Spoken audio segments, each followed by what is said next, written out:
We've been leading a community group for 4 or 5 years now, and our group has steadily grown and grown and grown over the years. We've had as many as close to 40 people on our email list at times, and that's been really great just to see the life of a community that's just grown and flourished in our living room over the years. But also has gotten overwhelming at times. And, when this whole lockdown and everything started this year, it was a little overwhelming to know, all right, how do we move forward with community? And for a while, we just did like the Zoom meetings, and we met after church on Zoom on Sundays and on Thursday nights and everything, and it was really good for a short period of time, I guess, and then people started just getting more and more fatigued with all the Zoom meetings.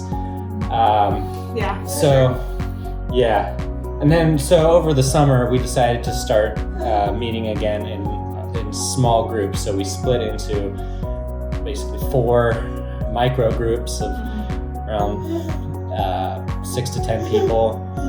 And ask people from our group to kind of host/lead those groups.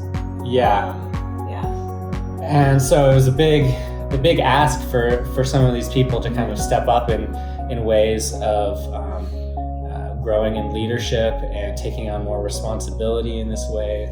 But we felt so blessed by the ways that people have risen to the occasion and just joyfully taken on this added responsibility of serving and loving and caring for just the body of Christ that makes up, our little group.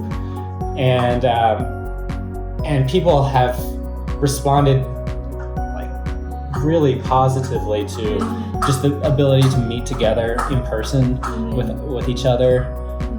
And I've heard a lot of people say that they've gotten to know people in our group a lot better than they would have otherwise, since our group was so big before.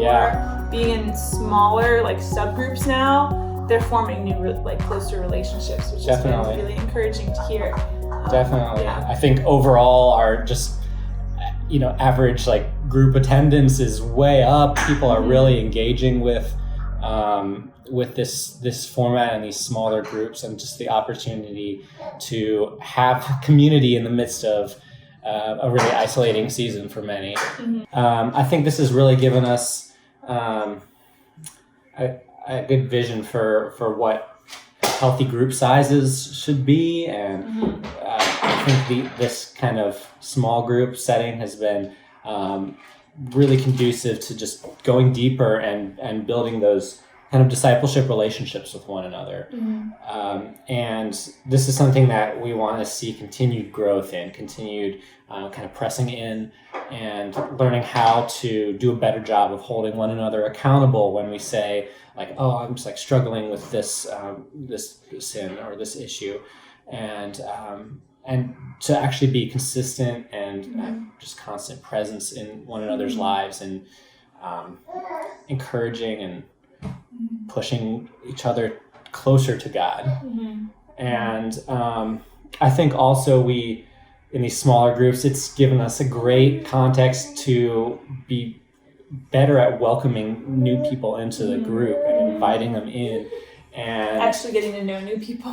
And being a welcoming place where when there's over 20 people in our living room, it would be really difficult for us to even connect with a new person when they would visit. And I was going to say, we've been really fortunate in having a very relatively easy time leading group since we've started being leaders, and we've been just blessed with really good people in our group.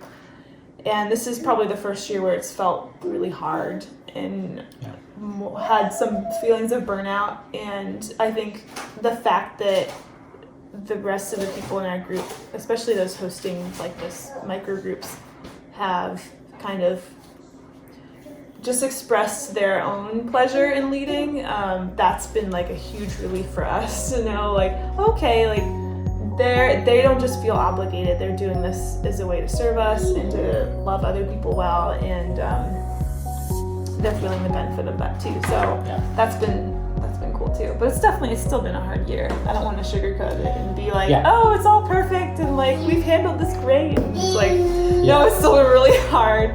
No one likes Zoom anymore. So Yeah. I think it's given us good context to kind of bring some of those just like the difficulties that people are going through and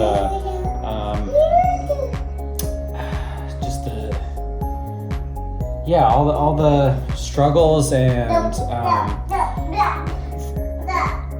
like inconsistencies in routine and our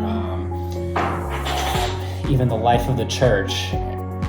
It's been great to have just kind of safe havens where we can gather together in these small groups and just hold each other accountable to continuing to press into the Word and our spiritual disciplines, but also to just encourage one another in grace and point one another to the Lord. So all that to say, if you're not in a community group, definitely consider joining one. There's still room in a lot of them. We're all still meeting. We're meeting in various comfort levels, kind of depending on where you are. Yeah. If you want to meet outside, I think some groups are probably still doing Zoom only. And they're all pretty small, so you really get to know everyone. So it's been a huge encouragement to be able to continue to meet weekly and pray for each other, and just be encouraged by God through community. So definitely don't put it off. Yeah. Don't use COVID as an excuse to be isolated. If you can, obviously like people have their reasons for that, for health reasons, but don't isolate yourself if you don't need to. Press into community. Yeah.